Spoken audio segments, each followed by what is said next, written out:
The only constant in the universe is change, and Parks on the Air is no exception.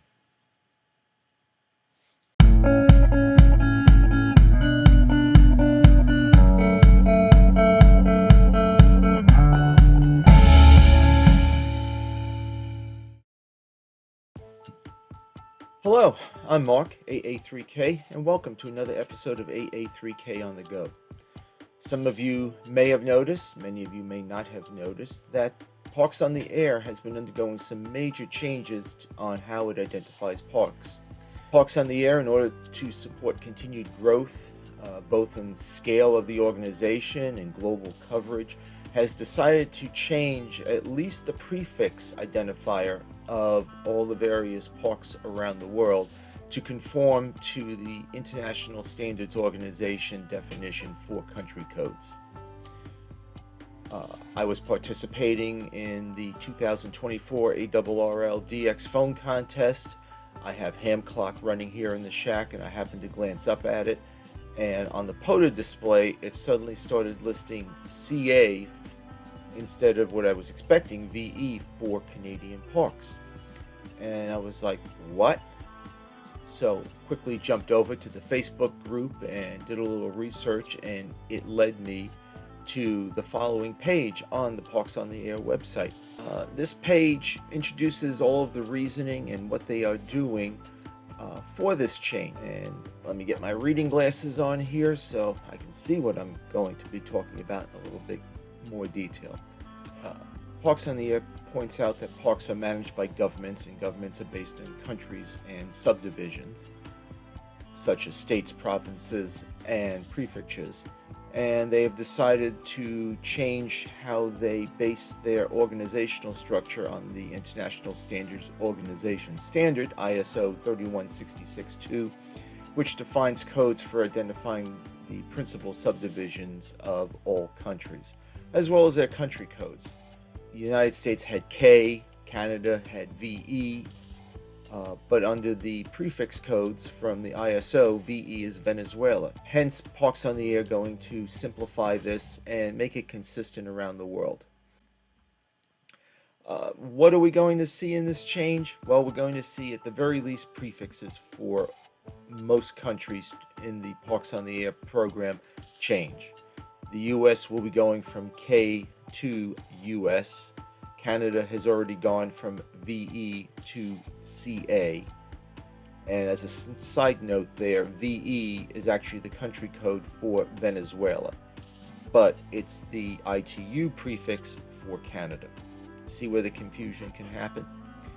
So many countries have had their prefixes changed, but not all of them. The United States is still officially K, but Canada is now CA. Great Britain is changing from G to GB. But within Great Britain, there were separate parks for Wales, Scotland, Northern Ireland, and there was park number overlap. So as they unify all of that under GB, some park numbers will be changing. What does this mean for our logs? I'm going to have to go back into my DX Lab Suite logs, change all the QTH identifiers that include K to US, and go through my log and change all of the park references that I've logged from K to US.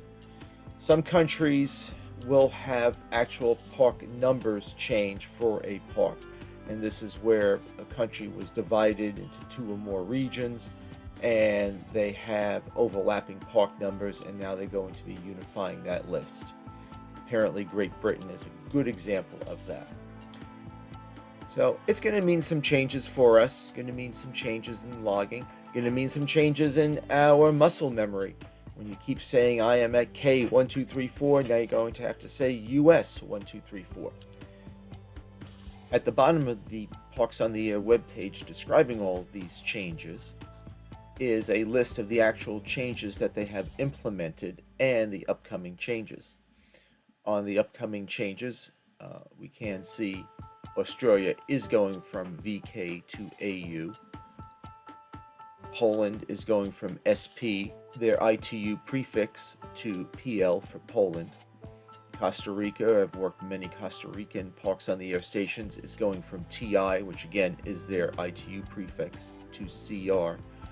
And within this list, I saw Japan is going from JA to JP, but as we will see in a list of recent spots, it appears that change has been made already, or Parks on the Air was already incorporating new parks with a JP prefix instead of JA. I've seen some concern about the Hammers logging program, which I do not use very much. That currently hasn't been updated in a while.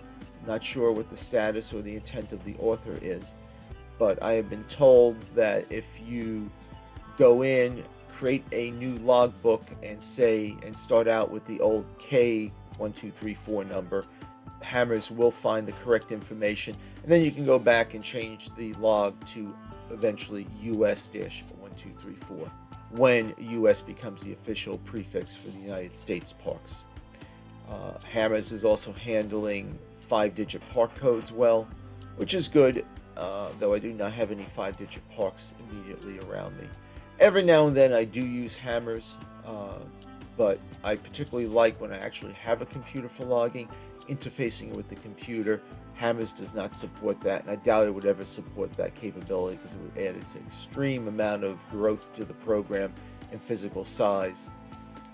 And if you say running Hammers on just a handheld, probably bog it down a little bit.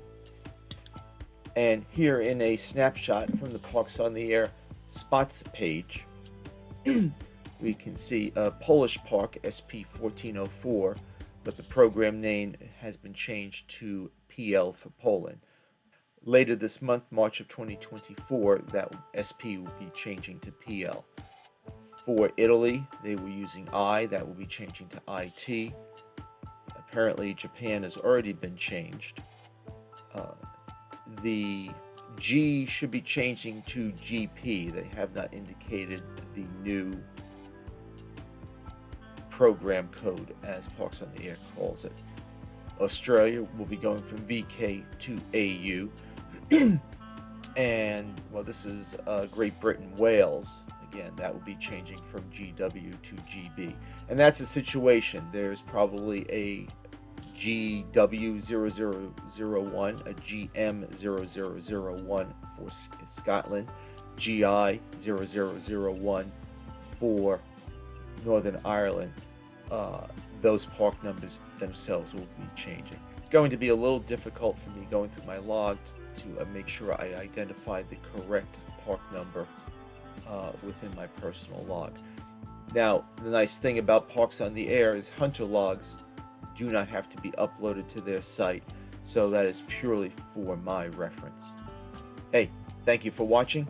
If you found this video informative, please hit the like button, share, subscribe to the channel. If you have any questions, put them down in the comments below. I'll get back to you as quickly as I can, and I'll catch you in the next video. This is Mark, AA3K73.